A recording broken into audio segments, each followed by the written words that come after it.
Como decía, el estudio 1 lleno de buenos amigos, de grandes comunicadores e investigadores.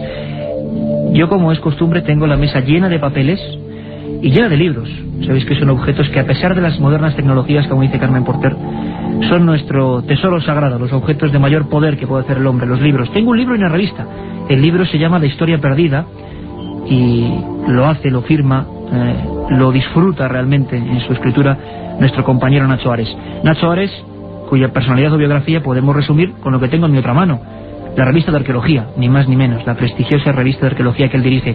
Nacho, compañero de este equipo, buenas noches, bienvenido después del verano. Buenas noches y bien hallado, después del verano, efectivamente. Bueno, estamos a gusto, ¿no? Aquí entre amigos, y vamos a intentar que toda España, y además para eso sois maestros, pues viva un poco esas piezas que no encajan en ningún sitio. Tú que eres bastante escéptico en muchas cosas, ¿es cierto, Nacho, que hay piezas en el mundo de cualquier cultura que parece que desafían a la ciencia, lo que sabemos de nuestro propio origen? Por supuesto, y antes en la entradilla has leído algunos de los ejemplos clásicos, no como la pila de Bagdad o el mapa de Piri Reis.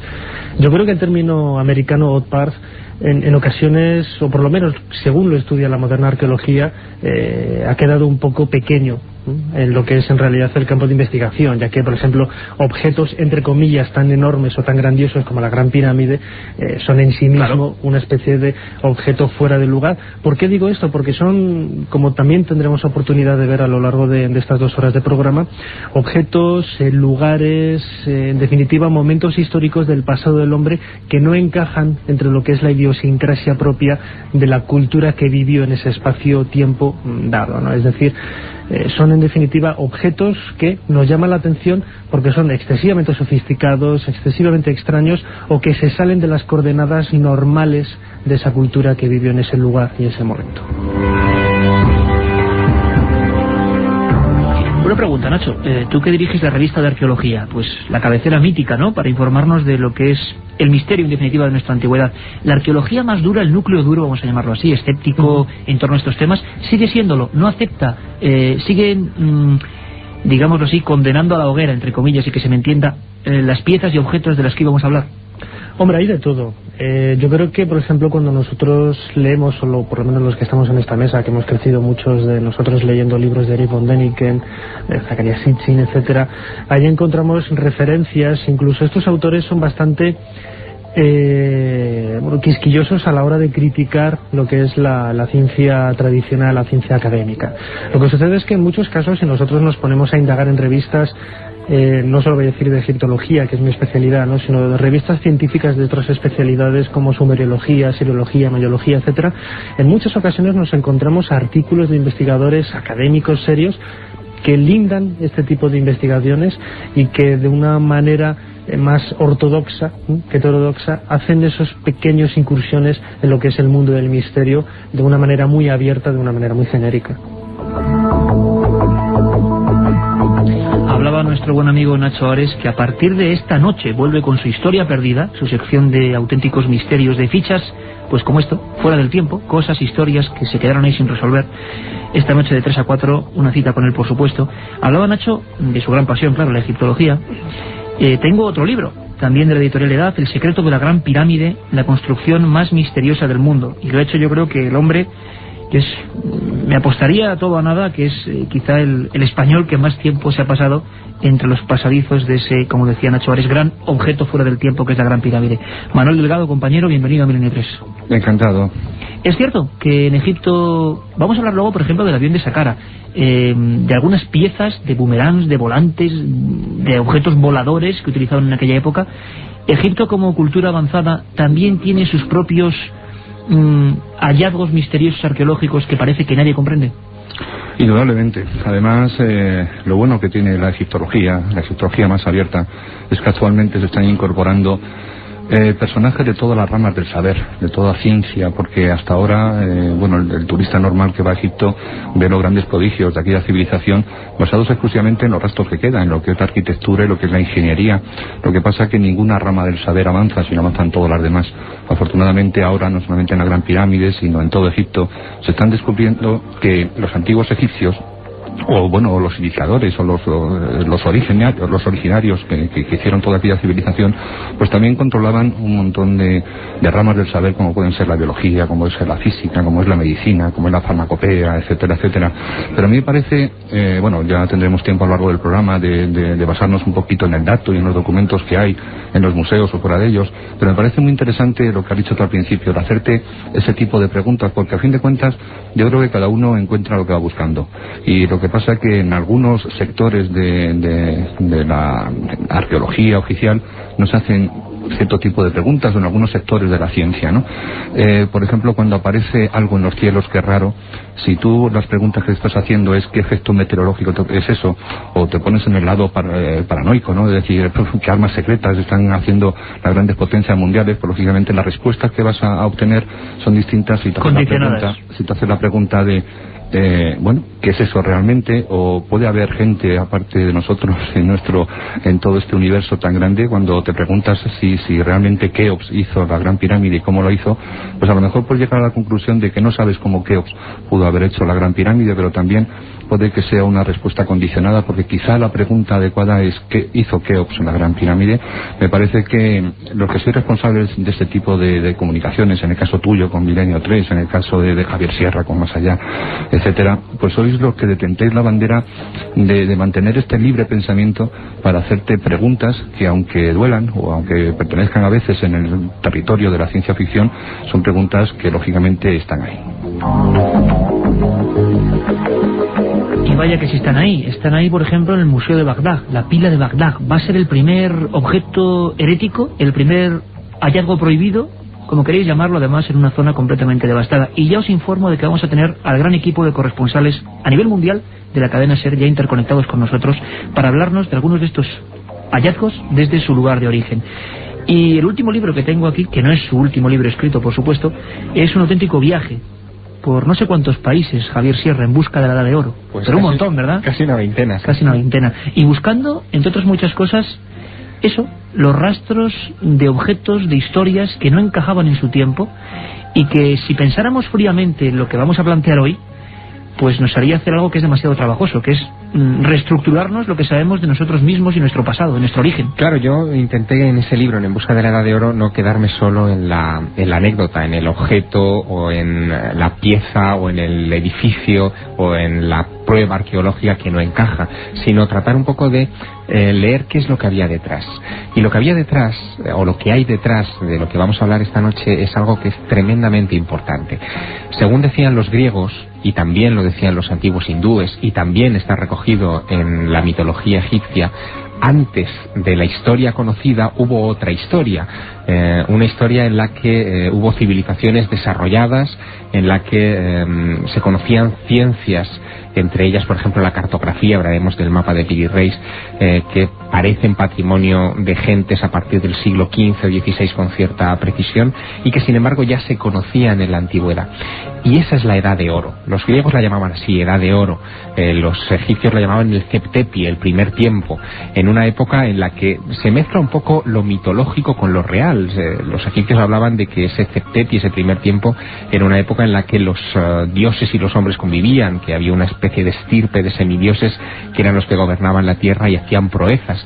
Yo no sé si eso es así o no, pero sí nos da una interpretación, un eco mitológico de que en la antigüedad había un desarrollo tremendo, del que nos han quedado solamente pequeñas chispas, que son estas piezas que esta noche repasaremos, y que son piezas arqueológicamente datadas en esa época. Es decir, no es algo que se haya plantado, que sea una falsificación, un fraude, sino que son piezas arqueológicas verdaderamente avanzadas para su época. La Edad de Oro, lo decían muchas culturas antiguas, y parece que algunos restos han quedado. Apasionante, ¿verdad?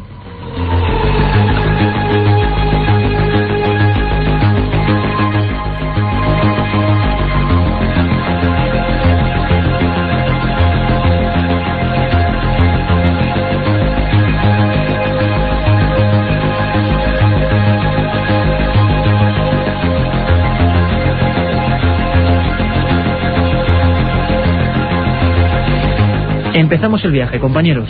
Todos atentos, la cadena SER se va a poner a buscar, a rebuscar, a recrear la historia de esos objetos perdidos. Y empezamos con uno realmente misterioso, realmente extraño, en un lugar, como decíamos, saqueado, y donde hemos empezado, en el norte de Irak, con esas excavaciones, esas prospecciones en busca, por ejemplo, de petróleo, y que se encontraron con otras cosas que no estaban en el guión. La pregunta sería, ¿hace miles de años los hombres llegaron a usar la electricidad?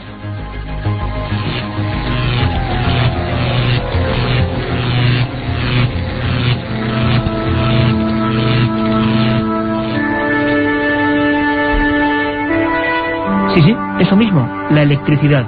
Desde luego, ahora mismo la ciencia oficial me condenaría, y si fuera otros tiempos me llevaría directamente al cadalso. Pero hay una pila de Bagdad, ¿verdad, Carmen Porter? Hagamos la ficha. La pila de Bagdad data del siglo II a.C. y fue descubierta en Bagdad, en Irak. Se encontraba en el museo de esta ciudad antes de la guerra. Se trata de una pequeña vasija de arcilla dotada de una tapa de asfalto y atravesada por un tubo de cobre que albergaba una varilla de hierro corroída por el ácido. El ingeniero alemán Wilhelm König en 1936 se dio cuenta que estaba frente a una rudimentaria pila eléctrica. Una pila en Bagdad, siglo II a.C. Ya lo sabéis, 7640, milenio, espacio, empezamos a opinar. ¿Os parece? ¿Esto es posible? ¿Esto es ficción? ¿Es cosa de locos? ¿O es que alguien sabía más de lo que nos cuentan? Vamos a ver, Nacho Ares, compañero. Y por cierto, tanto Javier como Manuel Delgado, en cualquier momento podéis intervenir. Esto quiero que sea una tertulia abierta, no hay ningún problema. Iremos haciendo las fichas de los casos. Pero como es un programa muy especial, que además esta misma semana nos comunicaban que podíamos hacer algo tan amplio como 2 horas, en cualquier momento podéis intervenir con vuestra opinión. ¿Os parece? Nacho, si quieres empezamos. La pila de Bagdad. Carmen nos ha hecho la fotografía, la ficha. ¿Es posible? ¿Esto es cierto?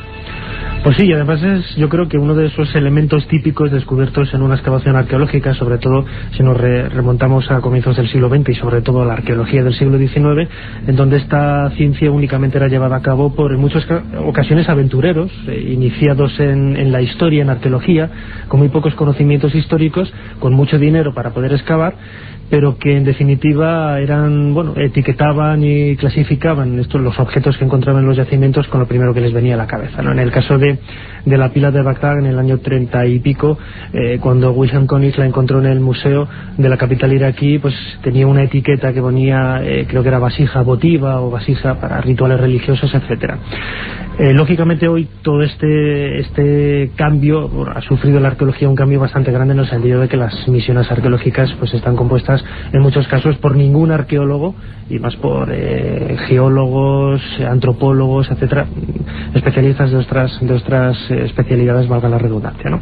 Pero en el caso de la pila de Bagdad, lo más curioso de todo es que efectivamente nos encontramos ante una pila de más de 2000 años de antigüedad, y el siguiente paso que hay que intentar buscar es para qué servía, ¿no? Y es aquí en donde aparece quizás la respuesta más satisfactoria a este enigma. Si efectivamente ellos conocían la electricidad, podríamos especular si el descubrimiento fue casual o producido por una investigación. Pues ¿para qué la utilizaban? Bueno, pues en el propio Museo de Bagdad y también en el Museo del Cairo, por ejemplo, hay joyas que tienen una pátina dorada, un recubrimiento dorado, que no es oro, y son falsificaciones de joyas antiguas.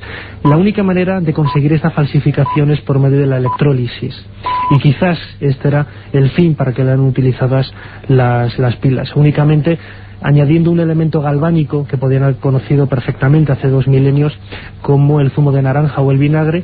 Esas pilas, las reconstrucciones de esas baterías que se hicieron luego en Estados Unidos, fueron capaces de producir una carga muy pequeña, apenas 0,5 voltios. Nacho, perdona, me estás diciendo que mucho tiempo después se vuelven a reconstruir estas pilas con los mismos medios y funcionan. Sí, la arqueología experimental, sobre todo a través de este ingeniero Wilhelm König, una vez de vuelta a Estados Unidos, reprodujo en laboratorio una copia exacta de esta pila, y él consiguió en laboratorio conseguir una carga eléctrica muy pequeña, como decía antes, de apenas medio voltio, pero lo suficiente para poder conseguir en un medio controlado pues falsificaciones de joyas como lo que él hizo.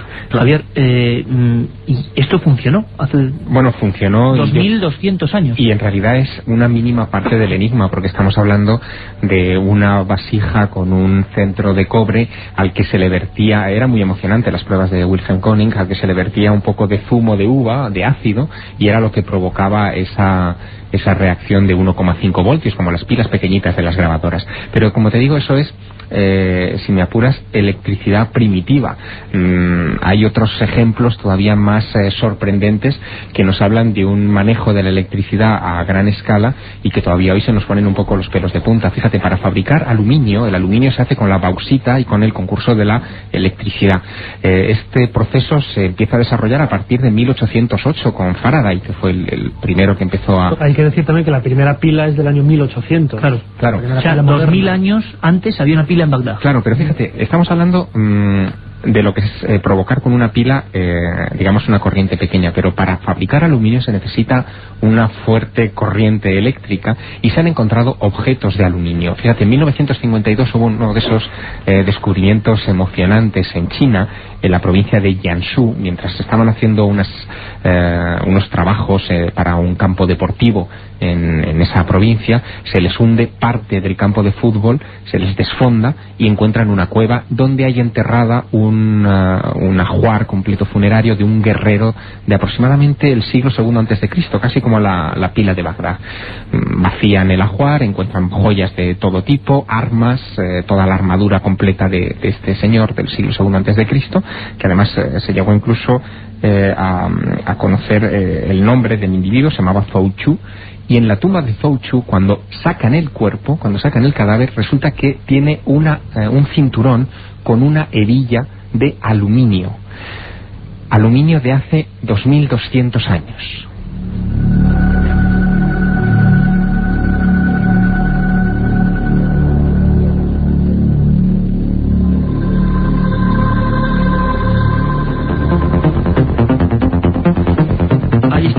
Las preguntas. Aluminio hace 2200 años, y luego veremos cómo en Egipto, con Manuel Delgado, ha habido auténticos trabajos dignos de especialistas manejando auténtica energía eléctrica. Katia Rocha, ¿están llegando ya esos mensajes? Cuéntanos. Muchísimos mensajes, pues igual que ayer. Tienen que enviarlos al 7640.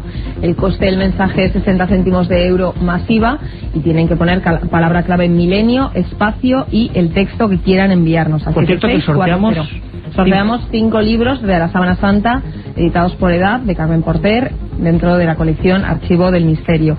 Algunos de los mensajes que hemos recibido: por ejemplo, Juan Carlos de Toledo quiere saber si han seguido las investigaciones del Arca de la Alianza y también qué ha pasado con la réplica de Barcelona. Ana desde Miami nos pregunta sobre las huellas del río Paluxy. Vamos a hablar de ello, que esté pendiente. Capitán desde Marbella nos pregunta que qué novedades hay sobre la Atlántida. Y Marcos de Madrid, que si es verdad que en el mapa de Piri Reis venía reflejada ya la Atlántida. Y por último, Cris y Susana desde Barcelona preguntan si el cronovisor es un OVA.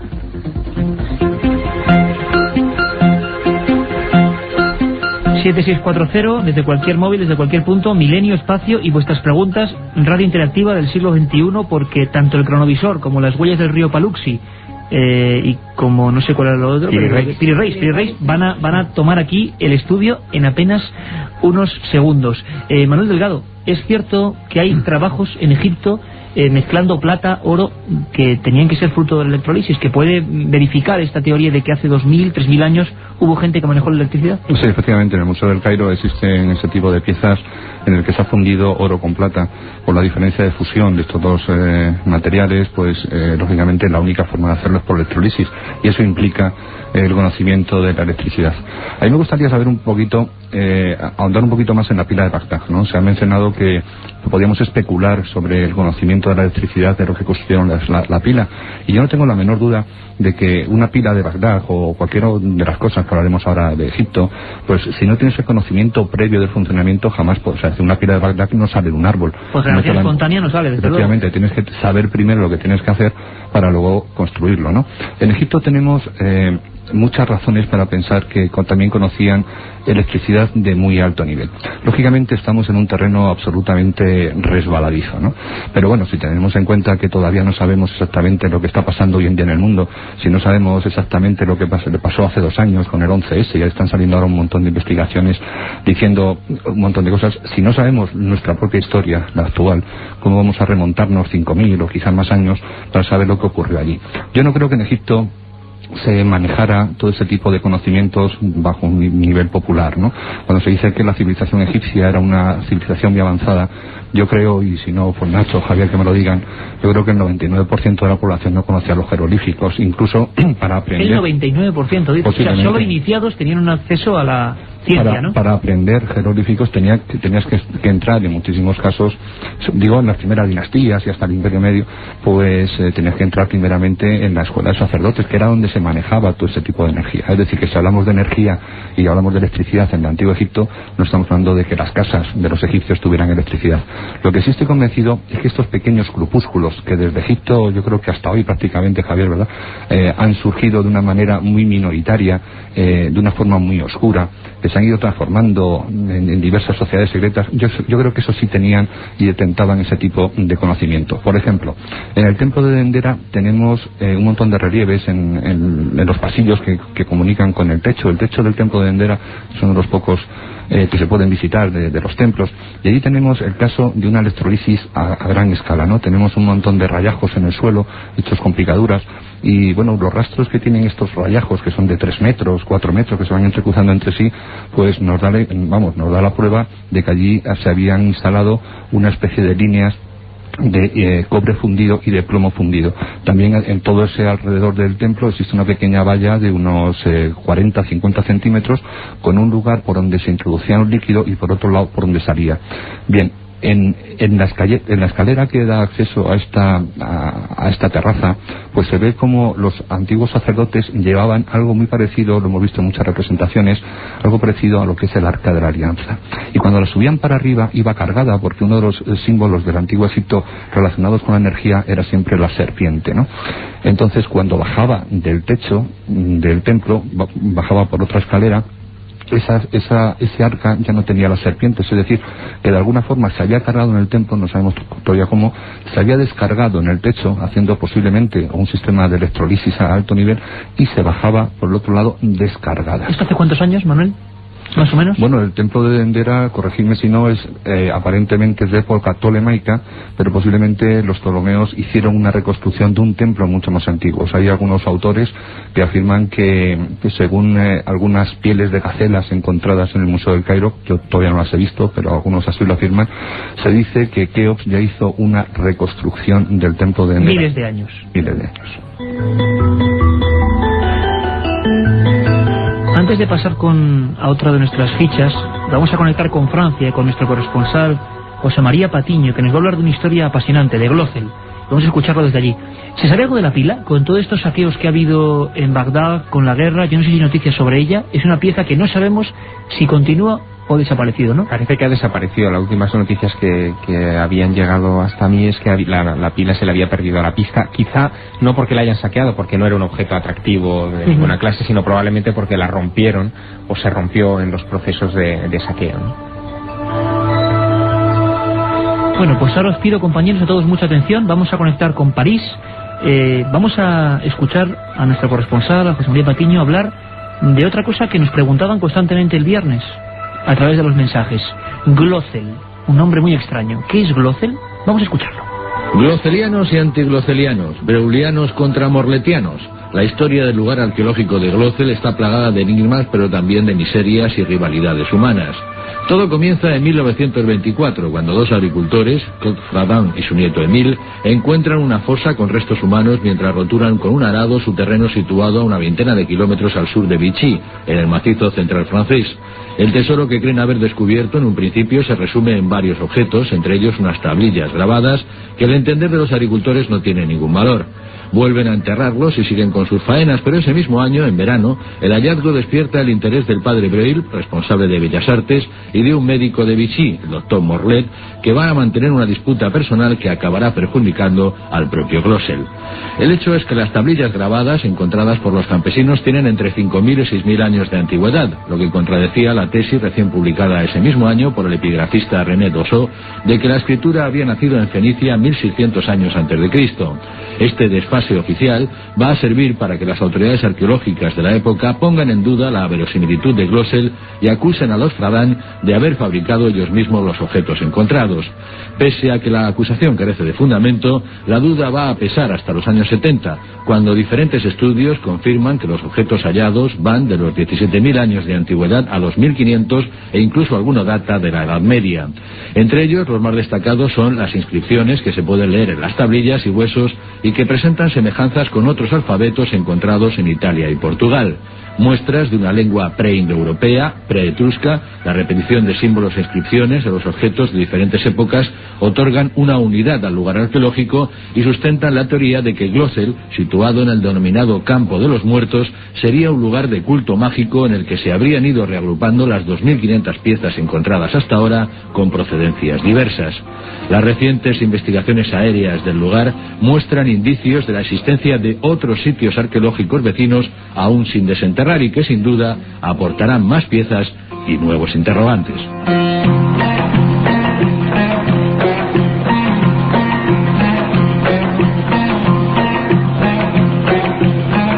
Un misterio, Glossel. Escrituras antes de lo oficial.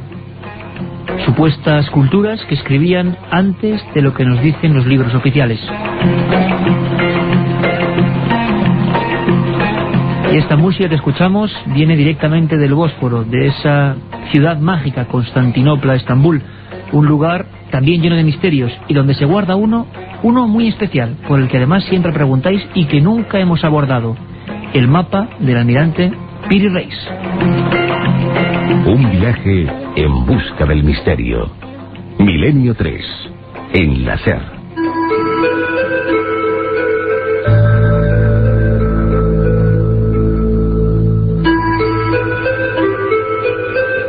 Carmen Porter, para que todos los oyentes de Milenio 3 lo tengan claro, ¿qué es el mapa de Piri Reis?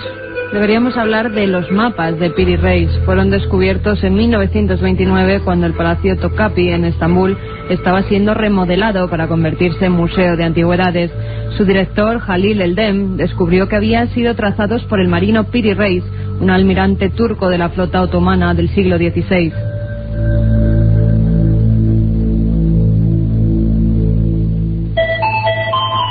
Están dibujados en varios colores sobre piel de gacela y cuentan con unas dimensiones de 85 por 60 centímetros. El mapa, fechado en 1513, incluye Gran Bretaña, España, África Occidental y parte del Norte América y Sudamérica, además de la costa de la Antártida. Según algunas de las anotaciones que dejó el navegante, él confeccionó sus mapas utilizando 20 planos y 8 mapamundis realizados en la época de Alejandro Magno, en el siglo VI a.C. Un almirante, otros, según la historia, llaman pirata, bordador de otros barcos.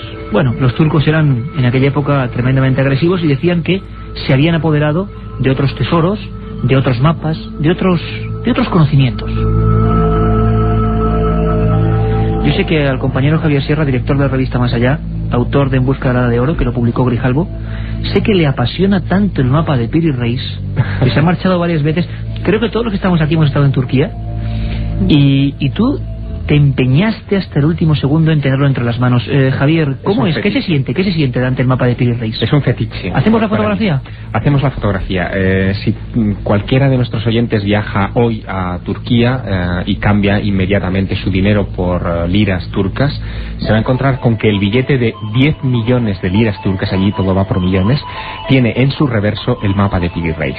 Si además viaja hasta el Museo Naval de Estambul y se acerca a una de sus paredes exteriores donde hay piezas de la artillería clásica durante la Segunda Guerra Mundial turca, etcétera, va a encontrar un mapa de unos aproximadamente 6 metros de alto en piedra, que representa el mapa de Piri Reis. O sea que los turcos reconocen cierto orgullo con ese mapa. Todos los barcos de la Marina Mercante turca tienen el mapa de Piri Reis puesto, en vez de la chica Playboy, pues tienen el mapa de Piri Reis en el camarote del capitán. Y además, si visitas cualquier embajada, cualquier oficina de turismo turca, cualquier sitio, vas a encontrar una representación del Atlas, porque hay varios mapas, como decía antes Carmen Porter, del Atlas de Piri Reis.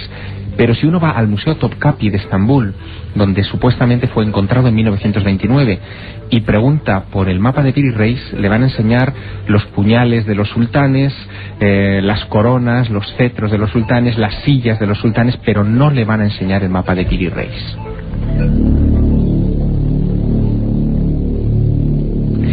Es un misterio, porque yo había viajado en varias ocasiones a Turquía para ver el mapa de Piri Reis. Me extrañaba, me escamaba que una gloria nacional turca no se expusiera a la opinión pública. Es como si aquí nosotros escondiéramos en un tubo de cartón las meninas de Velázquez, o la Dama de Elche, o la Dama de Elche.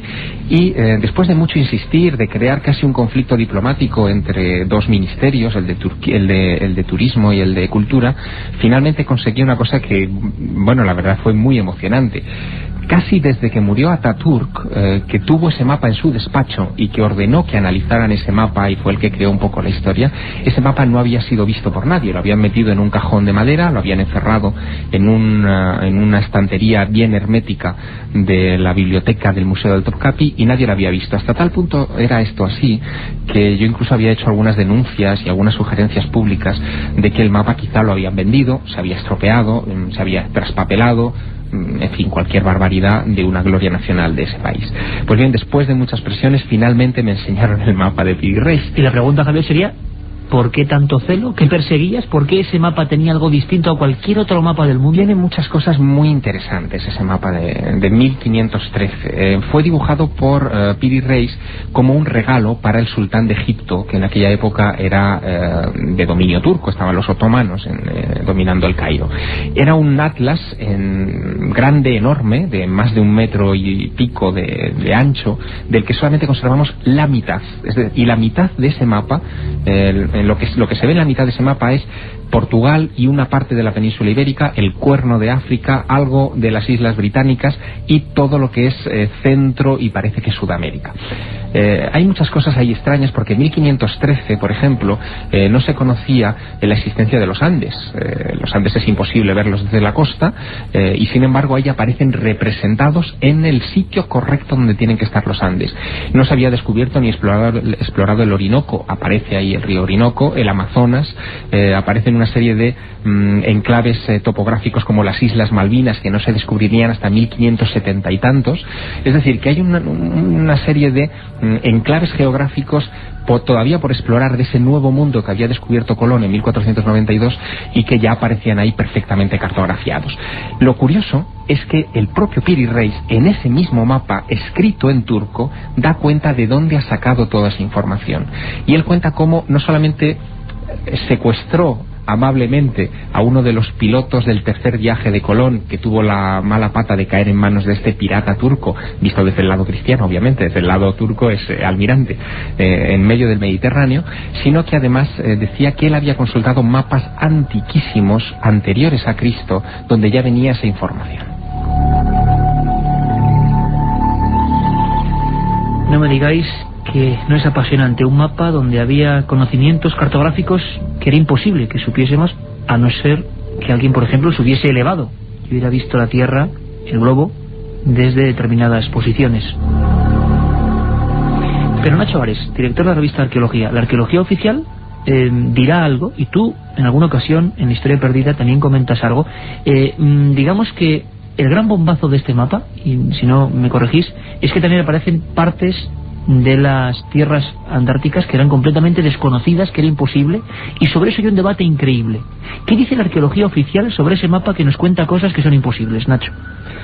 Bueno, después de quedarse uno fascinado de la historia casi de Anacleto, agente secreto de Javier Sierra para intentar dar con el mapa de Piri Reis.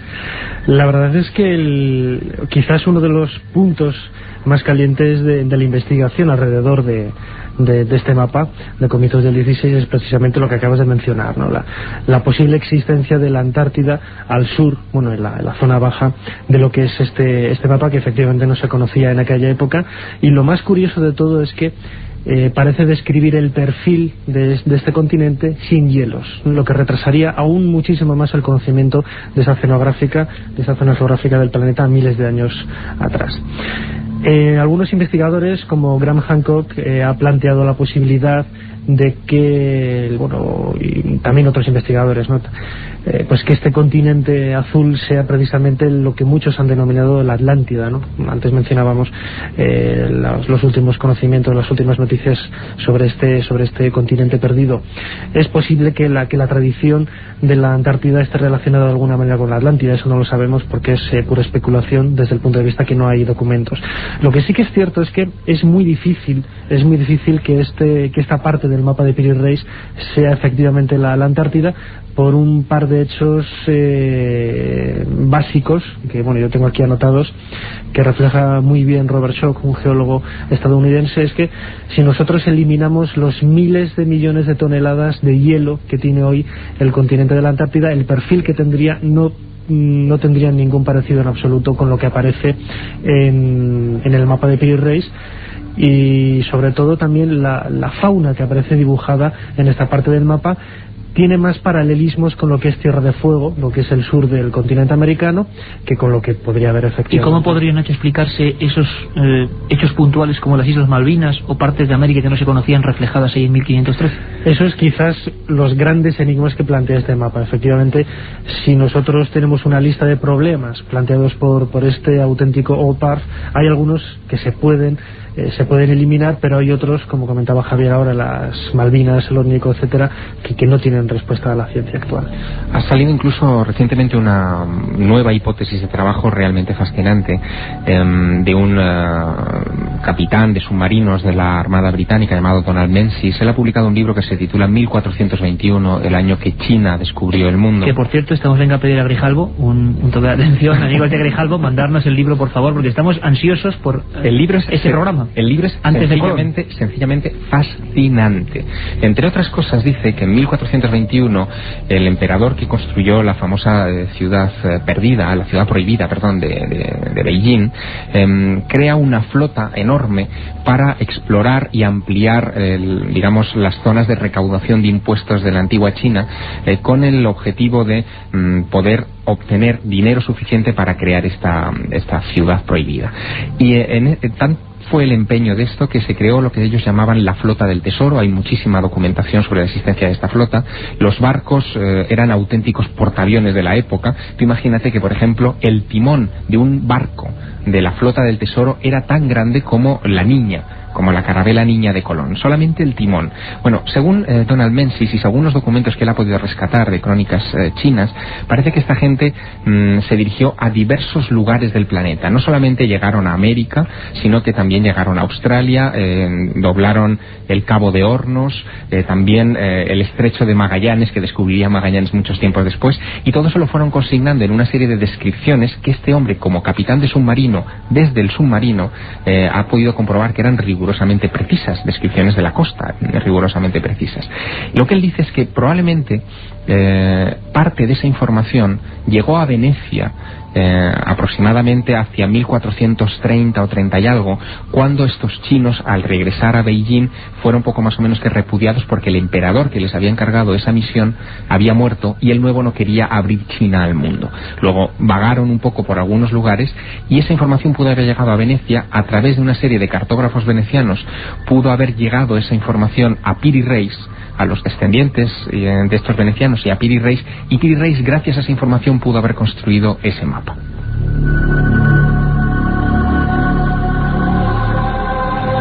Si os parece, quedan 5 minutos para las 10. Vamos a pasar rápidamente a algunas preguntas que los oyentes están realizando ese 7640, poniendo Milenio en su móvil y directamente poniendo su cuestión, su opinión. Hay una pregunta que flota, es, ¿nos visitaron a alguien en la antigüedad o hubo tecnologías desconocidas que se han perdido por completo? ¿Sí o no? ¿Ficción o rotunda realidad? Y aquí viene desde la central de datos llena de papeles Katia Rocha. Vamos a ver en estos 5 minutos, haciendo una pequeña pausa. Luego tenemos cosas importantísimas: Tassili, aviones en el antiguo Egipto, avión como el de Saqqara, las extrañas huellas del río Paluxy. Vamos a conectar con Estados Unidos, un montón de cosas, incluso el cronovisor de Joan Solés. Joan Solés, el corresponsal, no es que él hiciera el cronovisor, sino el padre Ernetti. Katia, cuéntanos, ¿preguntas para nuestros invitados o planteamientos concretos? Bueno, sobre todo saludos. Algunos preguntan por el estado civil. Bueno, el 7640 hay que mandar mensajes, Milenio, espacio y el texto libre. Por ejemplo, a Javier Sierra le manda un saludo un premiado con el viaje a Roswell de Expediente X. Caramba. Tú sabrás lo que año 97, octubre del 97, viaje a Roswell. Bueno, pues pregunta sobre las lentes halladas en Nuela, en Egipto, que sirviera un instrumento para el láser. Lentes láser, muy brevemente, Manuel Delgado, o óptica avanzada en el antiguo Egipto. ¿Hay detalles de eso o no? Que yo sepa, no. Hay una lente que está en el Museo Británico, está en el Museo Británico, que es la lente, fue encontrada en Eluan, que es una lente muy pulida, muy perfecta, que forma parte de una tradición antigua realmente de lentes. Este es un asunto que se está investigando mucho y que, bueno, se llega a afirmar ya con datos que hasta el propio Nerón veía el circo gracias a unas gafas que él utilizaba. Sí, únicamente matizar que efectivamente en Egipto se ha encontrado muy cerca del Fayum hace varias décadas una lente parecida a la lente de Layard, una lente de aumento que justifica la existencia de estos conocimientos en óptica tan sofisticados en el antiguo Egipto. Bueno, también nos preguntan un seguidor desde Vitoria sobre las pisadas humanas junto a los dinosaurios. Vamos a hablar ahora mismo de eso, las huellas del río Paluxy. Bueno, también sobre los jeroglíficos, que incluyen, en algunos de ellos incluyen objetos volantes pilotados, que si esto es cierto. Ahora hablaremos de eso. Manuel, ¿hay objetos extraños volantes misteriosos entre los jeroglíficos egipcios? No sé si entre los jeroglíficos, pero sí entre las pinturas de muchísimas tumbas.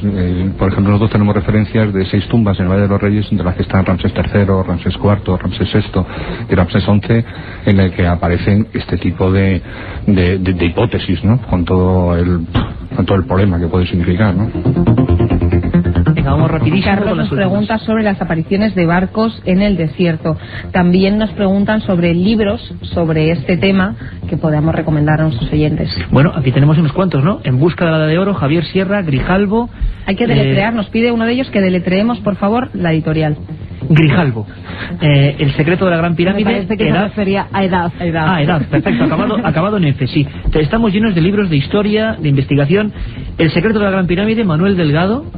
Editorial Edad, El Archivo del Misterio, La Historia Perdida, también de Edad, y por supuesto En Busca de la Edad de Oro. Pero habría muchos más, por ejemplo ese 1421. Y algunos clásicos donde los haya, todos los hemos leído, son muy polémicos.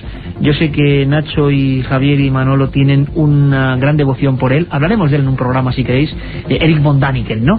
Y En Busca de El Oro de los Dioses, Recuerdos del Futuro. Bueno, ahora mismo os vamos a dejar con los servicios informativos y pronto regresamos en apenas 5 minutos con un montón de cosas. Cronovisor, pisadas junto a dinosaurios. Juanjo Benítez nos va a describir lo que es el Tassili y 1000 cosas más. Os esperamos, Milenio 3.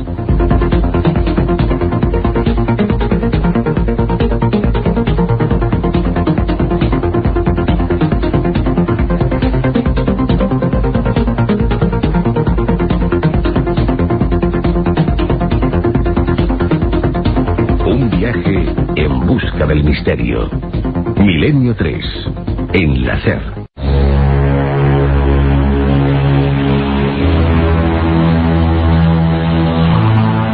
Un viaje en busca del misterio. Milenio 3 en la SER. Y aquí continuamos, claro que sí, aquí estamos en el estudio 1 de la cadena SER, un buen grupo de investigadores, de amigos, pues relatándoos lo que se sabe, lo que se está investigando ahora mismo sobre esos objetos malditos, los OPARs, objetos, pinturas, escrituras fuera del tiempo. Y nos queda toda una hora para seguir con vosotros en interactivo, como siempre decimos, indagando un poco más en este misterio, en esta noche especial. 7640 la palabra milenio, espacio, y ya estamos haciendo los primeros porcentajes. ¿Creéis que en la antigüedad fuimos visitados por otras extrañas civilizaciones? Y por supuesto, cualquiera de vuestras preguntas, casos de este o cualquier tema, como hicimos el viernes, a Manuel Delgado, Nacho Ares y Javier Sierra. Como en ese 7640 nos preguntabais por huellas humanas junto a dinosaurios, seguro que mucha gente habrá dicho, caramba, ¿qué es esto? ¿Qué herejía es esta? Bueno, hay una historia apasionante, las huellas del río Paluxy, que generaron gran polémica, como todos estos objetos que íbamos a vivir, a visitar, a indagar en ellos. Nos lo cuenta, como no, Javier del Pino desde Estados Unidos. Las huellas, atended, escuchad, es impresionante, del río Paluxy. Buenas noches. Hay varias muestras de objetos anacrónicos en el territorio de Estados Unidos y en general acaban convertidas en objeto de batalla entre evolucionistas y creacionistas, entre ciencia y religión. Hacia 1880, por ejemplo, en el estado de Colorado, un ranchero que buscaba carbón en la ladera de una colina volvió con un cargamento que sacó a unos 90 metros por debajo de la superficie. Al regresar a casa, empezó a partir los trozos de carbón y de uno de ellos saltó un dedal de hierro. Tenía las mismas muescas que tienen los dedales modernos que se usan para coser. Aunque admitiéramos que los indios nativos ya utilizaban dedales de hierro en siglos remotos, el misterio subsiste porque el carbón del que procedía ese objeto se formó hace unos 70 millones de años. Según la opinión de los expertos, la humanidad no existía en ese momento. Lo más parecido a seres humanos eran unos pequeños mamíferos que habitaban en los árboles y que, por supuesto, carecían de la inteligencia humana que requiere la metalurgia del hierro. En el año 67, en el siglo pasado, se encontraron huesos humanos en una mina de Colorado y junto a ellos una punta de flecha de cobre de 10 centímetros de largo. El yacimiento tenía millones de años y era indudablemente mucho más viejo que la humanidad.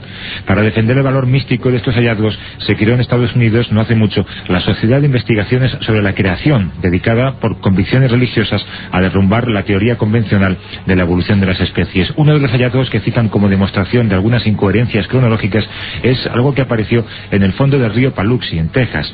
Se supone que los dinosaurios se extinguieron hace unos 70 millones de años, pero en ese río se encontraron huellas fósiles de dinosaurio junto a lo que parecían ser verdaderas huellas humanas, aunque de una longitud poco común, casi 40 centímetros. Quienes mantienen la veracidad de estos hallazgos piensan que la cronología de la ciencia, tal y como la han escrito los científicos, está enteramente equivocada porque el hombre, según ellos, cohabitó con los dinosaurios mucho antes de que se completara el proceso de evolución que defiende la ciencia convencional.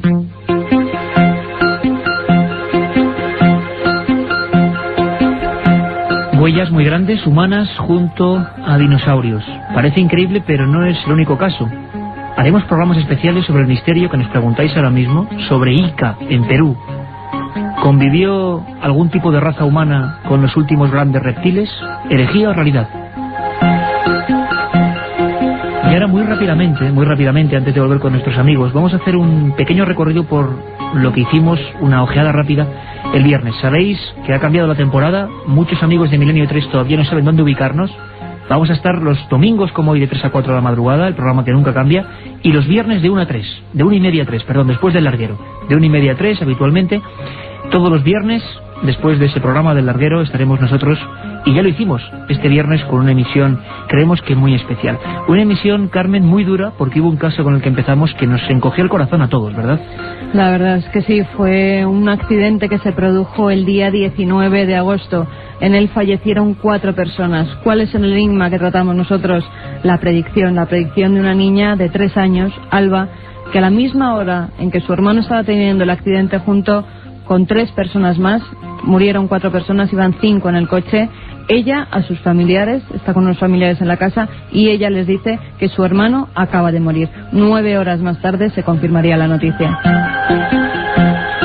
Lo vivimos en esa primera noche de 1 y media a 3, Milenio 3, antes de hablar por hablar. Y fue muy duro, os lo aseguro, fue muy duro, porque era una pequeña línea publicada por El País en una gran noticia de sucesos terribles. El accidente ocurre en La Pedriza, hacia las 2 de la tarde. Hasta la medianoche casi no se confirma. Y esa niña, Alba, va a sus familiares y les dice que acaba de ver el accidente, que acaba de morir su hermano y sus amigos. La confirmación fue terrible. Y hablábamos esa noche, es un pequeño corte con Encarnación Llerena, la madre de Alba, la madre de esta niña que tuvo la premonición. Sí, la cría está viendo pues lo de las motos, porque estaban echando lo de las carreras de moto por la tele, Y ella en ese momento le dijo al abuelo que su Tateirra se había muerto. Y el padre, pues, para que el abuelo no escuchara eso, porque le dijo el abuelo, anda niña, no digas esas cosas.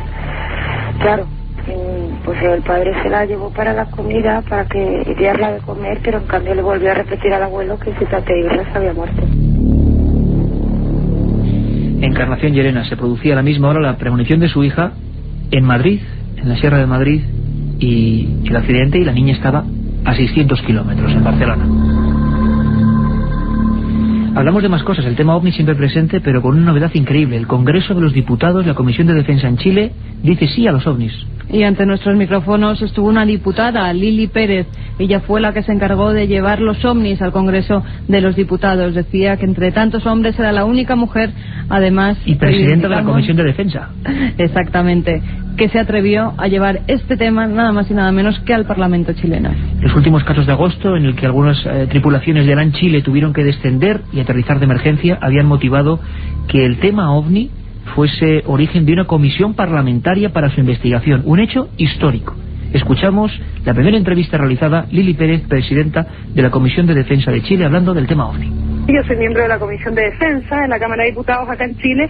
Cuando yo lo planteé, afortunadamente los parlamentarios, los diputados que integran la Comisión de Defensa, en la cual además yo soy la única mujer, tuvieron bastante buena disposición mayoritariamente a acoger el planteamiento de que nosotros debiésemos recibir informes, recibir información para estudiar y observar el fenómeno OVNI, y por otra parte con la gente de la Fuerza Aérea, que tiene experiencia en estos temas y que a nuestro juicio también tenía que ser un aporte. Hacia mí lo que me interesa mucho, Iker, es tener certezas de qué sucede con el espacio de aeronavegación que nosotros tenemos en Chile, ya que aquí han habido muchos avistamientos, y por los antecedentes que hemos recabado, inclusive han habido posibles incidentes y eventuales accidentes debido a avistamientos de ovnis cerca de aviones comerciales. Hicimos en ese 7640 una encuesta y decía más o menos que el 60% de los amigos que habían mandado ese mensaje creían en los ovnis como procedencia extraterrestre. El 40% hablaba de viaje en el tiempo, artilugios militares desconocidos o, por qué no, confusiones en el cielo. Carmen, y como colofón hubo muchas más cosas, pero como colofón un maestro, ¿no? Un maestro de la radio, un maestro de periodistas, nada más y nada menos que Iñaki Gabilondo. Estuvo otra vez ante los micrófonos de Milenio 3, ya nos dio suerte en esa andadura que comenzamos el 1 de junio del año pasado, y esta vez también quería estar aquí en esta nueva temporada contándonos en una entrevista íntima pues lo que normalmente no cuenta a la gente. Él y otros personajes que van a ir pasando cada viernes, personajes populares, líderes de opinión, personajes con prestigio, que nos van a hablar del misterio. Escuchadme atentamente, porque creo que no se puede resumir mejor el espíritu, no solo de Milenio 3, sino por ejemplo de los amigos que estamos aquí y de los que creo que nos escucháis. El respeto por el misterio, y lo dice Iñaki Gabilondo, que se quedaba muy impactado escuchando la historia de esa niña, de Alba. Cuando pasa una cosa como esta se produce un choque entre la racionalidad y la conciencia que tenemos de nuestros límites, ¿no? El primer instinto es, pues, la incredulidad. Pero hace mucho tiempo que las personas que hemos dedicado algún momento a pensar, sabemos que la razón es la clave de toda nuestra sociedad y de nuestra manera de entender la vida, pero que tiene que convivir con sus vecinos los misterios, como dice muy bien Eugenio Trías, de manera que yo no sé muy bien qué es lo que sabemos, no sé muy bien qué es lo que no sabemos, no sé muy bien qué es lo que terminaremos sabiendo algún día, no sé qué es lo que no terminaremos nunca por saber. Y por lo tanto, el primer instinto de incredulidad automáticamente luego yo lo tamizo con esta humildad ante lo misterioso, ante lo desconocido, que también la experiencia me ha enseñado a respetar. Respeto y humildad ante el misterio. ¿Qué palabras? ¿Cuánto tendría que aprender, por ejemplo, la bazofia que nos ofrecen algunos medios televisivos? Tuvimos más cosas, entre ellas a otro maestro, Juan José Benítez, ¿verdad, Carmen? Estuvo la noche llena de personajes con el cariño que les tenemos desde aquí, y como maestros, porque Juan José Benítez también estuvo en Milenio 3 el viernes, y contándonos nada más y nada menos que cosas también de un OPA, de las pinturas de Tassili. Exactamente, y además vamos directamente a entroncar con nuestros amigos Manuel Delgado, Nacho Ares, Javier Sierra. Os suena a todos Tassili, ¿verdad? Tú dirás. Un lugar donde parece que se concentran todos los misterios. En un minuto escuchamos a Juanjo Benítez, que os lo digo, los viernes de 1:30 a 3 se pasará repentinamente para hablarnos de sus puntos preferidos, de sus misterios favoritos, de su planeta encantado. Así va a ser la serie que el 5 de octubre comience. Menudo lujo, ¿verdad? Tener a Juanjo en Milenio 3. Pues ahí va a estar. Esto es lo que nos contaba y ahora opinamos. Y vosotros también, por supuesto. El lugar es además muy adecuado porque es una inmensa meseta, parece un gran portaaviones de unos 1800 metros de altura y tiene la longitud prácticamente de Cádiz a Madrid. Hay 700 kilómetros. Es un lugar al que se llega con muchas dificultades porque se necesitan como mínimo pues entre 4 y 6 horas para subir andando. Y bueno, digamos que a efectos de una observación o de una investigación de seres de otros lugares que quieren comprobar, experimentar con los nativos, con la gente que está en la edad de piedra, es un lugar ideal. Y hay una especie de objeto ovoide que está en el suelo del que salen llamas y por delante de este objeto hay un ser con una escafandra, con una especie de mochila a la espalda y un tubo que une esa escafandra con ese objeto que está detrás. Y este individuo está arrastrando hacia sí o hacia la nave a 4 mujeres, una de ellas con un niño de perfil negroide, desnudas, que evidentemente, bueno, para los arqueólogos no hay explicación, pero para nosotros, para la gente que tiene un mínimo de investigación y de estudio sobre esto, está bastante claro. Es un rapto. Un viaje en busca del misterio. Milenio 3, en la SER.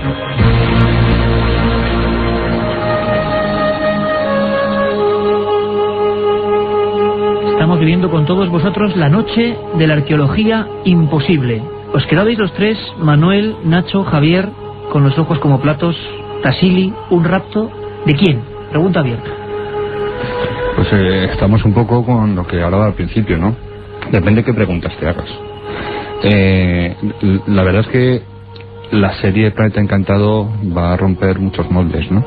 Y yo tuve la ocasión de poder, bueno, y el honor de poder colaborar con Juanjo en alguno de los programas, y la verdad es que van a salir a relucir cosas que deberían desestabilizar, por supuesto, toda la historia. Por ejemplo, esa escena que decíamos en Tassili, hace miles de años, algunos dicen 10.000, 12.000 años, se dibuja una especie de esfera aterrizada y unos seres misteriosos con escafandras que se llevan a las mujeres. No sé, ¿cuál es la primera palabra, Javier, Nacho, que os sale al describir esta escena? Manuel. Pues yo creo que está también en todos los grandes libros sagrados de todas las religiones, ¿no? O sea, es decir, a mí me hace gracia algunas veces cuando vemos en un montón de películas como en un juicio pues se jura ante la Biblia y todo ese tipo de cosas.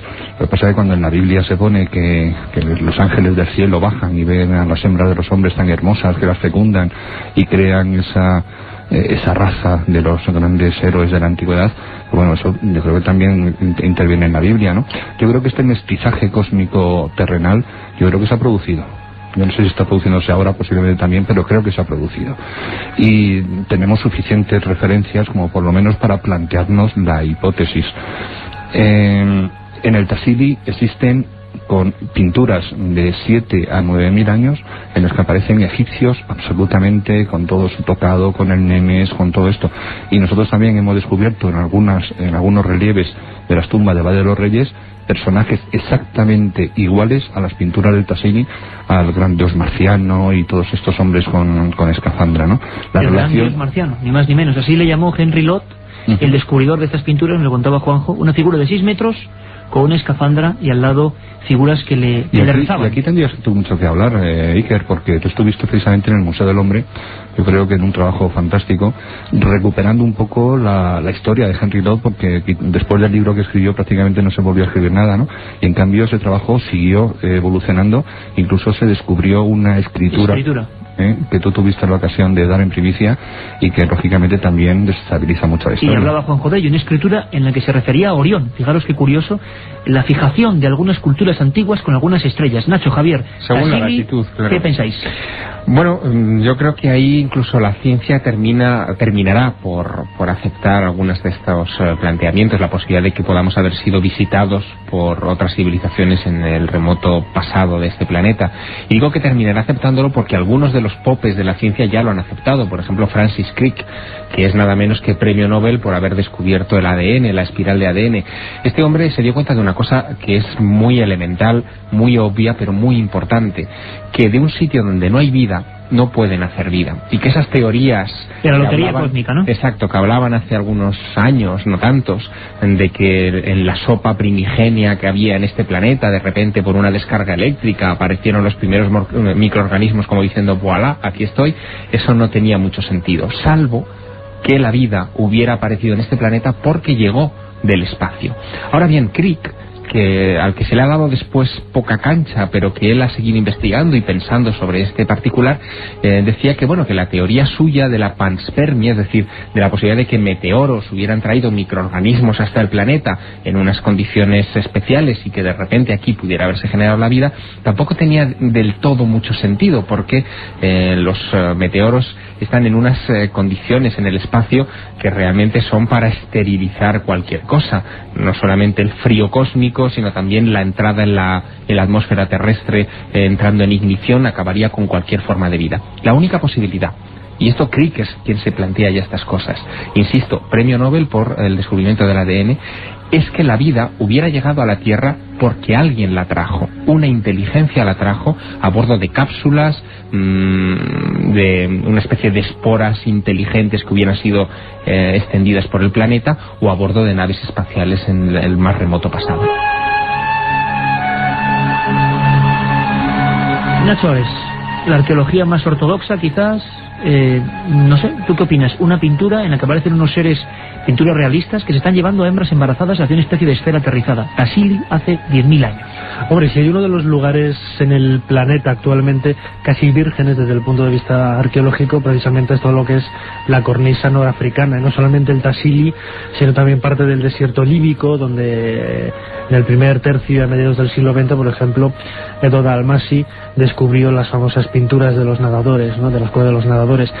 Todo lo que es la cornisa norafricana, aparte de tener, como decía Manolo Delgado anteriormente, una reminiscencia de lo que es la cultura prefaraónica, prácticamente no sabemos nada de ello. Únicamente han investigado allí pues muy poquitos franceses, algunos italianos, pero prácticamente no sabemos nada de lo que sucedió ahí hace miles de años. Además, que es con los métodos actuales casi imposible datar este tipo de pinturas. Únicamente nos tenemos que arrimar a ciertos paralelismos en otros lugares del planeta, con los riesgos que esto conlleva, porque que un objeto, un elemento aparezca en un sitio en un momento determinado de la historia no implica necesariamente que en otro lugar del planeta ese objeto o uno parecido aparezca en ese mismo lugar, ¿no? Yo creo que la ciencia poco a poco tiene que ir abriendo expectativas, miras hacia el futuro, y sobre todo que en lugares tan vírgenes y tan desconocidos como es la cornisa norafricana y sobre todo el Tassili, poco a poco irán apareciendo elementos culturales y civilizadores que seguramente pues plantearán problemas desde el punto de vista histórico, que solamente van a tener respuestas a partir de respuestas a enigmas, como lo comentaba ahora Juanjo, a partir de raptos, etcétera. ¿Quién raptaba a las mujeres hace 10.000 años? ¿Quiénes eran esos individuos? Estar atentos, porque vamos a viajar dentro de muy poquitos minutos a Grecia en busca de la máquina antiquitera, o a Centroamérica en busca ni más ni menos que de las calaveras de cuarzo.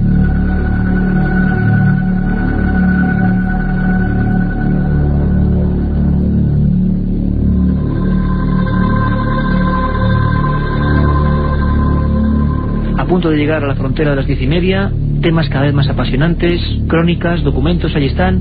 Katia Rocha, ¿qué dice la gente? Es 7640, poniendo milenio y luego lo que queráis. Milenio Espacio de este libro, 7640. Pues por ejemplo nos preguntan sobre la danza de Longinos. También nos preguntan si hay conexión entre Egipto y los mayas a través de las pirámides canarias. También te ¿Se sabe algo de eso, Manuel, Nacho? Conexión maya-egipcia siempre ha sido un gran tema, absolutamente. ¿No? Absolutamente.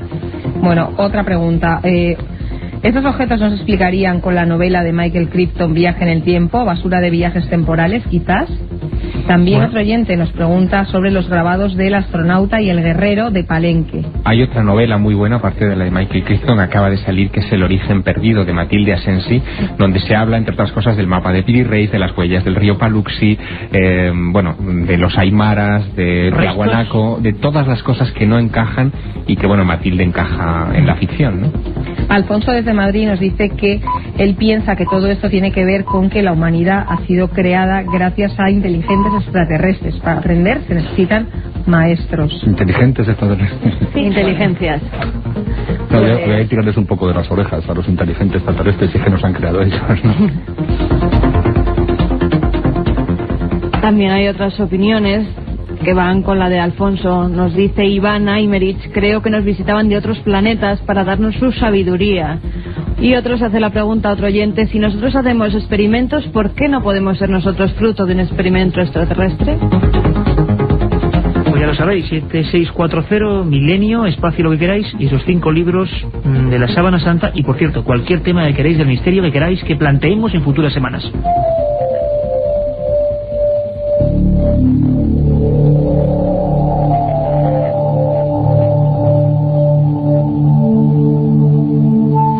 Y ahora la nave del misterio, Milenio 3, aquí en la SER, ¿dónde si no? Vamos a viajar ¿hacia dónde? Hacia Grecia. Y estas músicas de esa tierra griega seguro que le traen buenos recuerdos a nuestro compañero, el viajero del programa, Carlos Barroso, que a pesar de que está un poquito convaleciente, él no quiere perderse nada. Acaba de poner casi pie a tierra en España y estuvo investigando en torno a la máquina de antiquitera. Compañero Carlos, buenas noches. Hola, buenas noches, Iker. Buenas noches al equipo, a los invitados y por supuesto a los oyentes. Estamos encantados de que estés con nosotros. La gente nos pregunta por ti en los SMS y decimos que no, que dentro de muy poco la voz de Milenio 3 va a regresar. Carlos, la máquina de antiquitera, uno de los grandes misterios, el gran misterio de Grecia. Pues uno de los grandes misterios de Grecia, porque Grecia tiene muchísimos misterios que todavía se pueden visitar, que incluso cuando miras las piedras, miras los restos arqueológicos que quedan por cualquier lugar, en las infinitas islas que se pueden visitar en ese país, o incluso en la Grecia continental, en Atenas, en el Peloponeso. El visitar ese país es revivir el misterio continuamente, ¿no? Es como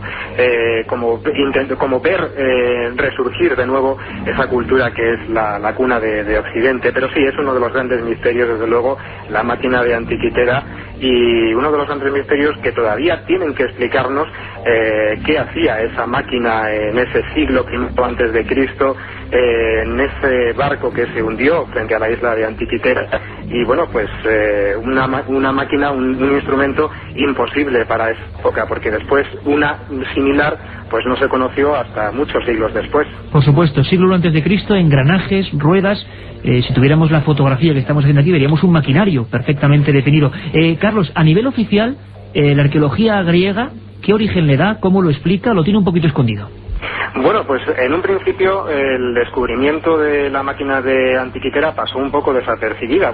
Fue descubierta por pescadores de esponjas en el año 1900 y fue descubierta junto a otros restos arqueológicos, estatuas, otros objetos y piezas de bronce, y quedó apartado un poco de la investigación porque se le dio más importancia realmente a lo que eran restos de estatuas y de tipo que a la misma pieza de la máquina de antiquitera. Fue realmente el arqueólogo Valerio Sestais quien en el año 1901-1902 reparó en la presencia de esa extraña máquina con esas piezas de engranajes o ejes que parecían, pues realmente al verla parece como el mecanismo de un reloj como lo conocemos ahora, un reloj de pared de estos antiguos, ¿no?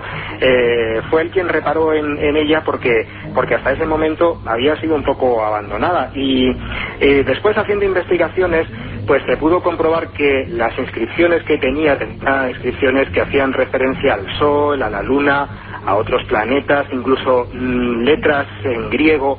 Expertos en epigrafía pudieron comprobar que efectivamente esas inscripciones realmente correspondían al primer siglo antes de Cristo, porque no te creas, hubo quien pensó que esa máquina de antiquitera era una maquinaria que había al agua, y había coincidido que había caído justo en esa zona, estaba el barco hundido, pero bueno, después de analizarlas se pudo comprobar que las inscripciones que tenían realmente eran del siglo I antes de Cristo. Esta es una de las piezas, yo diría, más valoradas por los visitantes que van al Museo Arqueológico Nacional de Atenas,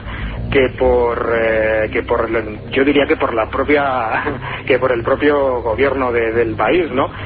Se le concede muchísima importancia por los visitantes, que les llama muchísimo la atención esa máquina, pero es como en una urna ahí metida, y bueno, pues pasa un poco desapercibida de tanto objeto como hay en el Museo Arqueológico Nacional de Atenas. Mil gracias, compañero Carlos. Ha definido perfectamente lo que ocurre con estos misterios.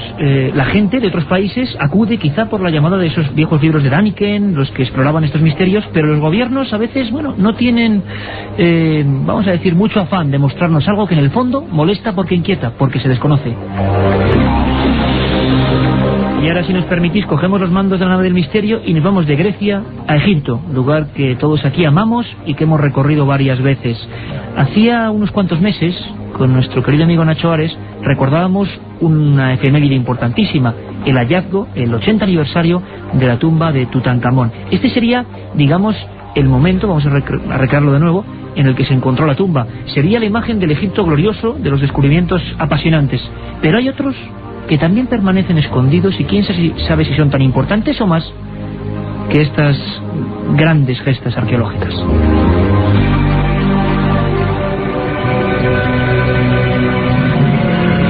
Carter, por favor, ¿puedes ver algo? Sí. Sí. Cosas maravillosas. Cosas maravillosas.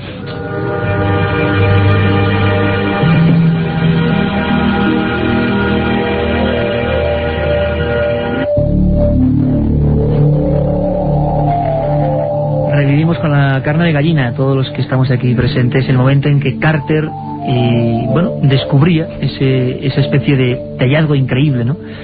La tumba de Tutankamón. Dicen que el mayor hallazgo arqueológico de la historia, o desde luego el más publicitado, y no sabemos si el más importante. Desde luego es impresionante ver ese increíble mundo funerario que se encontraron con este faraón príncipe, sobre el que sigue habiendo misterios de por qué murió, de qué forma, asesinado quizás. Lo cierto es que vamos a recorrer otros, y ahora nuestros amigos van a opinar, otros pequeños objetos quizá tan importantes, porque desde luego rompen rápidamente todo lo que conocíamos sobre la cultura egipcia. Hay una cosa, un objeto, un opart, que le llaman avión de Saqqara, o aviones de Saqqara. ¿Qué son, Carmen? Se trata de un pequeño avión al que se ha llamado simulacro de pájaro. Está realizado en madera de sicomoro y mide 14 centímetros de largo y 18 de ancho. Fue descubierto en una tumba de la necrópolis de Saqqara en 1898 y hoy en día se encuentra en el Museo del Cairo.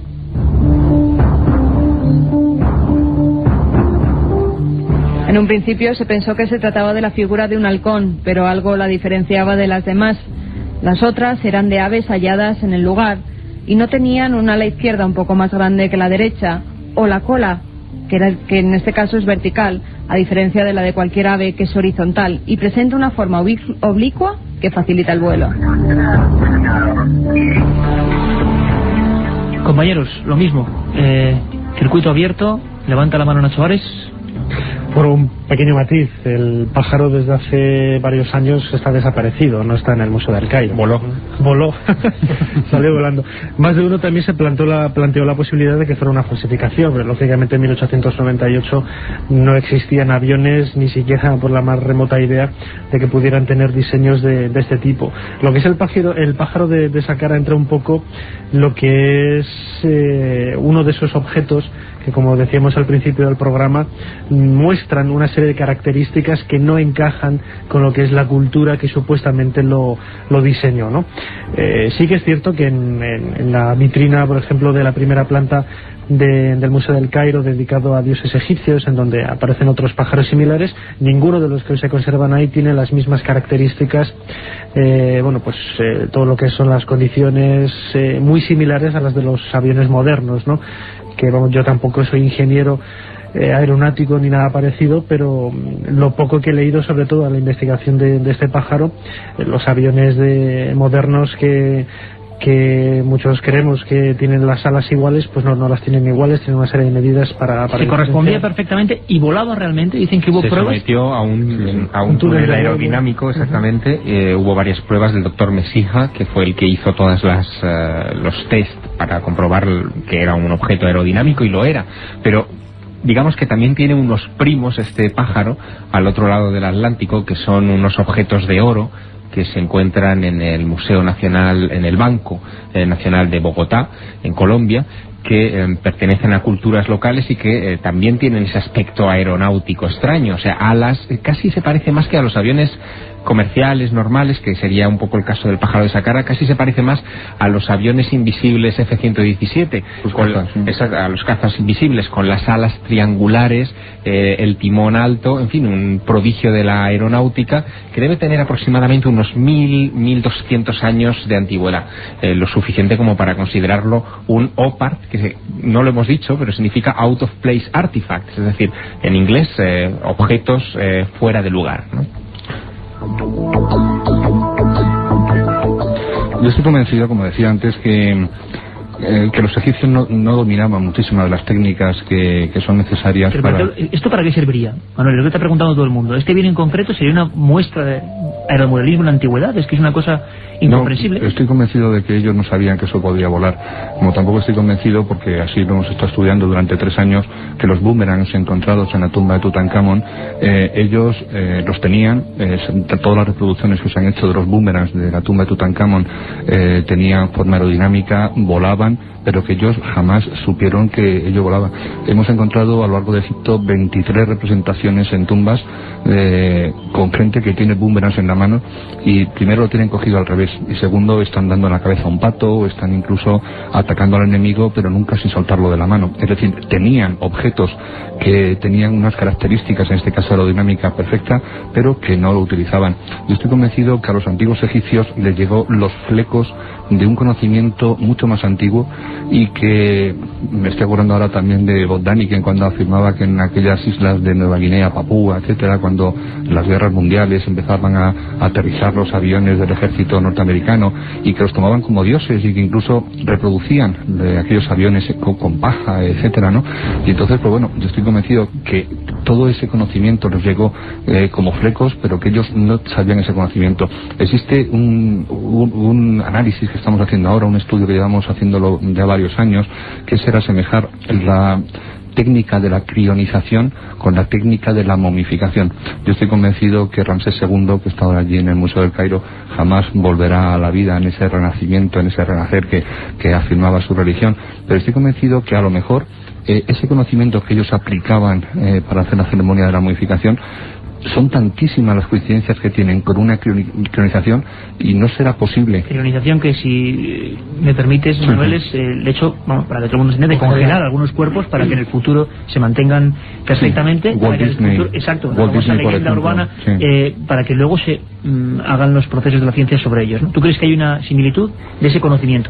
Yo estoy convencido de que en Egipto hubo manos artesanas propias de la técnica y de las herramientas que encontramos en el Museo del Cairo, propias de los egipcios, pero también hay otras que es imposible, que no solamente fueron hechos por los egipcios, sino que es imposible hacerlos con la tecnología actual de nosotros. Cuando observamos, ahora por ejemplo acabamos de encontrar en el templo de Karnak, allí en Luxor, una perforación realizada con una radial en roca de una enorme dureza, como es el granito rojo, y es indudable que está hecho con una radial, porque está manejada a mano y se va por un lado y ataca por otro. Antes hemos estado hablando de la posibilidad de la electricidad, pero no solamente la electricidad ya, sino la electricidad aplicada a las grandes perforaciones, a los cortes con sierra milimétricos. Es decir, en Egipto existe toda la cola, todo ese saber escondido a lo mejor, que nos ha llegado en un tanto por ciento muy reducido, pero que nos indica que antiguamente hubo una gran civilización. Una cosa que antes no hemos comentado de los mapas de Piri Reis, hablando un poquito del avión de Saqqara, que ha desaparecido del Museo del Cairo.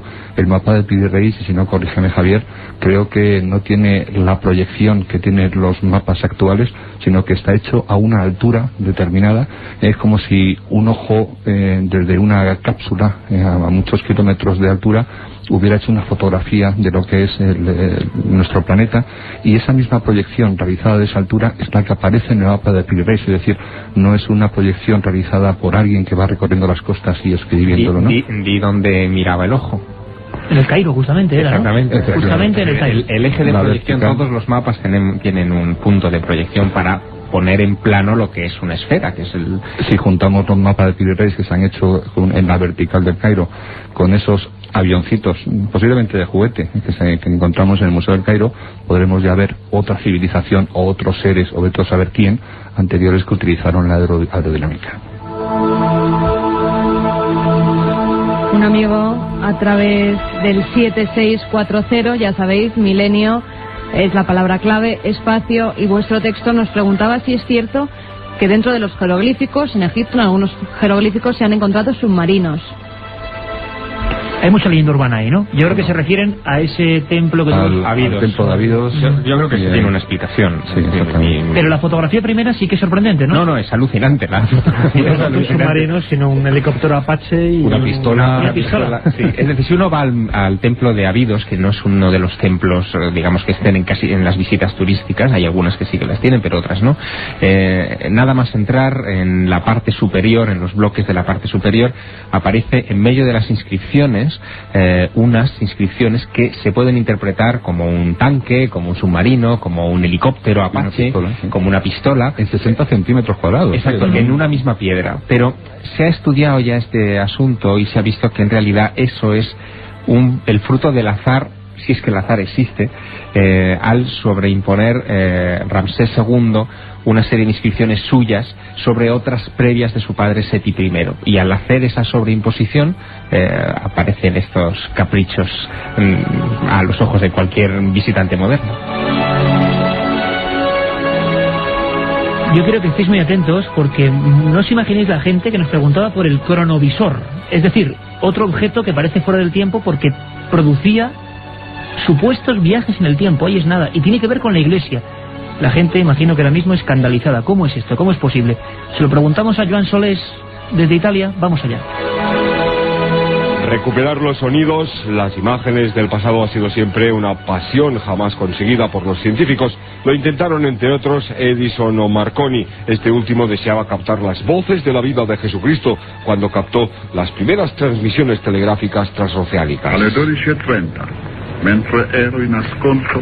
A las 12:30, cuando era a la escucha del receptor, contó Marconi en 1912, llegó a mis oídos la débil señal, pero de tal claridad que no dejaba duda alguna, de la sucesión rítmica de los 3 puntos de la letra F del alfabeto Morse. La lettera F dell'alfabeto Morse. Era nata in quel momento la radiotelegrafia. Nació en aquel momento la radiotelegrafía a gran distancia. Viajar al pasado o conseguir sus sonidos sigue siendo un sueño. En los años 50, el benedictino Pellegrino Ernetti, del monasterio de San Giorgio, cerca de Venecia, habló de su máquina del tiempo, de antenas de un material desconocido, un mecanismo para dirigirlas y un complejo sistema de grabación, que captaba sonidos del pasado retenido en el ambiente etérico. Pero el Papa Pío XII prohibió que siguieran estos experimentos del padre Ernetti y sus colaboradores. En algunas pinturas de siglos pasados encontramos elementos extraños, imágenes de satélites o computadoras astronómicas que permiten intuir que el tiempo es una dimensión por la que podríamos desplazarnos. Viajar al pasado no parece posible, pero sí al futuro, si una persona pudiera alejarse lo suficiente de la Tierra a la velocidad de la luz. Al regresar, habría pasado muy poco tiempo para esta persona y, en cambio, mucho tiempo lineal en nuestro planeta. El padre Ernetti asegura que el pasado no desaparece porque retiene parte de la energía que tuvo cuando fue generado, cuando fue presente, y por consiguiente, en teoría, imágenes o sonidos podrían ser recuperados.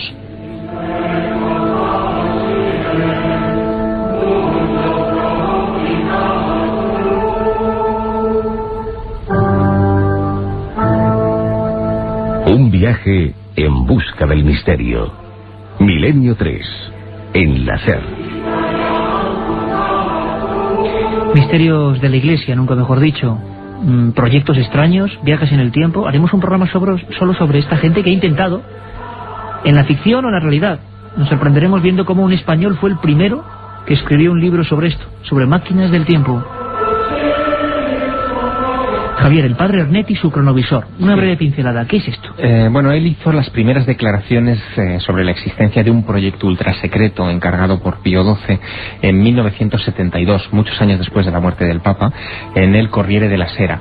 A raíz de la publicación de esta información, él recibió una amonestación directa de Roma diciendo que este proyecto debía ser alto secreto todavía, y vivió durante toda su vida con el peso de esa orden papal, porque yo llegué a entrevistarme con él en 1993, unos meses antes de su muerte, en la isla de San Giorgio Maggiore, en Venecia.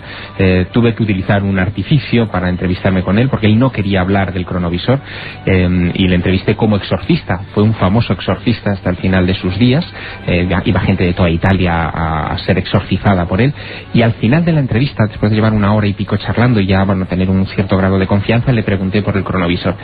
Y la cara de aquel hombre cambió, se volvió a agobiar, se volvió a impresionar con probablemente aquella orden que recibió en 1972, y no quiso hablar de este asunto.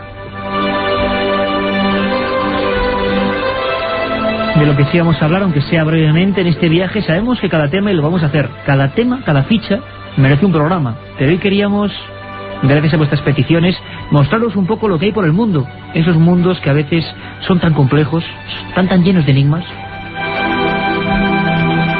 Es el caso de las calaveras de cuarzo. Nos habéis preguntado por activa y por pasiva sobre las calaveras de cuarzo. Todos tenemos en la memoria imágenes de una especie de cráneos de cristal o de diferentes materiales que están perfectamente pulidos, algunos enteros, otros con la mandíbula móvil. ¿Qué sabemos de las calaveras de cuarzo, Carmen?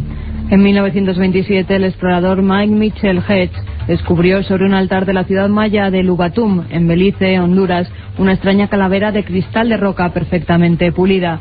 El cráneo del destino fue esculpido en una sola pieza, pesa 5 kilos 19 gramos y mide 12,7 centímetros de alto, 11,7 de ancho y 19 de profundidad. Sus dientes y mandíbula articulada la convierten en una réplica exacta de un cráneo humano. La perfección de sus ángulos sugiere que los artesanos poseían una avanzadísima tecnología, ya que el cuarzo es un material muy difícil de trabajar y su estructura hace necesario el uso del láser. Hay una verdadera historia detrás de esto. Parece que Mitchell Hedges no descubrió el cráneo en 1927 en Lubantum, como afirma la historia convencional, sino que compró el cráneo en una subasta en Sotheby's, en Londres, en plena Guerra Mundial, en 1943. Existen documentos que prueban que el British Museum pujó por ese objeto hasta pagar 340 libras esterlinas de la época. Mitchell Hedges pujó hasta los 400 libras y se lo quedó. Sigue siendo un misterio porque parece que el cráneo, a diferencia de los otros 13 cráneos de cristal que están censados hasta la fecha, hay 13. No es un cráneo azteca, probablemente es un cráneo anterior, y tiene una serie de características que lo convierten en un objeto alucinante. Por ejemplo, está hecho en cristal de cuarzo, pero está tallado el cráneo en contra de la veta de la piedra, lo que hace que, y esto cualquier escultor lo sabe, se lleve a ese material casi hasta el punto de la ruptura, sin que en este caso se consiguiera la ruptura y se obtuviera un objeto perfecto. Creo que no os podéis quejar. Aviones de Saqqara, máquinas de Antiquitera, la pila de Bagdad, y ahora los cráneos de cuarzo, 1000 cosas, y eso era una pequeña porción de los OPARS. Ahora sí, vamos a someternos en sus últimos 5 minutos, si os parece, compañeros, al veredicto de la audiencia, a nuevas preguntas de nuestros amigos de Milenio 3.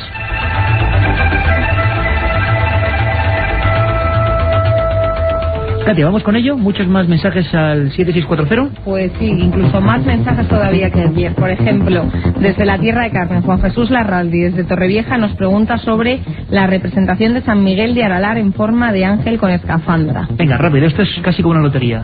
Atienza, ¿no? El bueno, es una representación en la que el santo aparecía con la cabeza dentro de una urnita de cristal pequeña que parecía un casco, un astronauta, ¿no? De hecho, se hablaba mucho del astronauta de Aralar. Yo no sé en qué circunstancia estará ahora, pero me habían dicho que habían quitado ya esa especie de escafandra al santo y que por lo tanto había perdido su gracia, ¿no? Bueno, Ruth nos dice que nuestros antepasados eran más inteligentes y tenían más adelantos que nosotros. Ahora somos tontos y avaros. También son opiniones. A ver si hacemos un especial de Vimanas, las aeronaves de los dioses indios, auténticas descripciones de objetos y propulsiones. Interesantísimo, ¿no, Manuel? Los Vimanas, como en Egipto, antiguas representaciones de naves voladoras. Sí, además que está en toda la cultura, no solamente allí en la India, ¿no? Yo creo que es un programa... Merece un programa porque en este caso hay hasta casi libro de instrucciones, es decir, los textos como el Mahabharata o el Ramayana los describen con mucha precisión, otros textos menores dan incluso detalles sobre el funcionamiento técnico de estas aeronaves. Dicen que volaban con un combustible que mezclaba mercurio y una sustancia todavía no identificada que los textos antiguos llamaban rasa. ¿Y eso? ¿Es rasa? Las naves hace miles de años. Otro oyente nos pregunta sobre el manuscrito Voynich escrito en lenguaje extraterrestre. Bueno, yo creo que es mucho aventurar, ¿no? El manuscrito Voynich, yo creo que tenemos que invitaros a un programa de libros o manuscritos malditos, ¿no? También es mucho aventurar. En cualquier caso se trata de un texto criptográfico que no ha podido ser descifrado hasta la actualidad. Muchos incluso, después de intentarlo incluso con modernos ordenadores, es un manuscrito del siglo XVII, si no recuerdo mal, o XVI, han llegado a la conclusión de que el señor que lo pintó debía estar chalao y que se inventó directamente el código, porque no hay manera de poder entender lo que quiso contar. ¿Cuántos temas apasionantes que nos proponéis? Igual, exactamente, como la isla de Pascua, como dice Manuel Delgado. Bueno, por ejemplo, Rudy, tirarnos un poco de flores, lo siento, alguno bueno tenemos que decirnos. Programa más interesante, enhorabuena, seguir así en esta línea. Bueno, pues vamos a seguir así, tenéis que seguir escribiéndonos, 7640, seguimos el domingo. Espera, una pregunta, ¿no? Javi de Sevilla quiere que contestes a esto. ¿Vais a ir vosotros al Congreso Nacional de Periodismo del Misterio? Amiga, Carmen Porter. Pues sí, vamos a ir. Allí estaremos los días 12, 13 y 14 de septiembre. Se hacen, como ya sabéis, en Fuengirola, en el Palacio de la Paz, en el recinto ferial. Y lo organiza nuestro buen amigo Luis Mariano Fernández, corresponsal además de Milenio 3. Algunos de los que estamos aquí, Manuel Delgado, Iker Jiménez, Francisco Contreras, también nuestro corresponsal, José Guijarro, Lorenzo, muchos amigos nos vamos a reunir allí. Enrique de Vicente, Javier porque está de viaje, creo, ¿no? Yo estoy en las islas, en La Gomera, los escucharé desde allí. Pues eso, que tenemos una cita los días 12, 13 y 14 de septiembre en el Palacio de la Paz, en el recinto ferial en Fuengirola, Málaga. Las últimas investigaciones, un buen grupo de amigos y como siempre el misterio, la investigación y como dice el icono de este congreso, periodismo del misterio. Eso lo dice todo.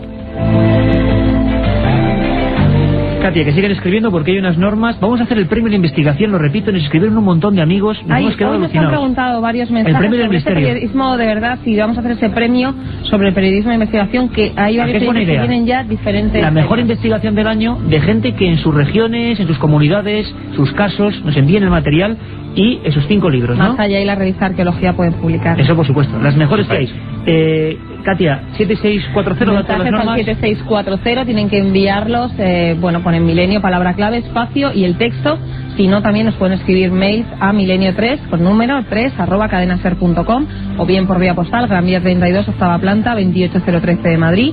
Y sorteamos la semana que viene daremos los ganadores el viernes en el programa de 1:30 a 3 de la madrugada, 5 libros de la Sábana Santa, editado por EDAF, EDAF, de Carmen Porter, dentro de la colección Archivo del Misterio. Y ya habéis visto que el mundo está lleno de misterios y que solo hemos dado una pincelada.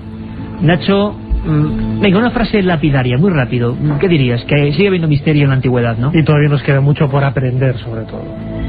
Son guiños de la Edad de Oro. Yo estoy convencido que a lo mejor es posible que si alguien quiere ver un OPARS en serio, a lo mejor solamente necesita mirarse al espejo. Bueno, compañeros, ahí está digámoslo así, sentencias de nuestros amigos. Hemos vivido 2 horas de exploración y ahora os queda mucho, os queda la información. Y la información, por supuesto, con nuestro amigo Javier Manzano. Nosotros volvemos de 3 a 4 esta noche y el viernes de 1:30 a 3. Gracias, estaremos aquí, Milenio 3.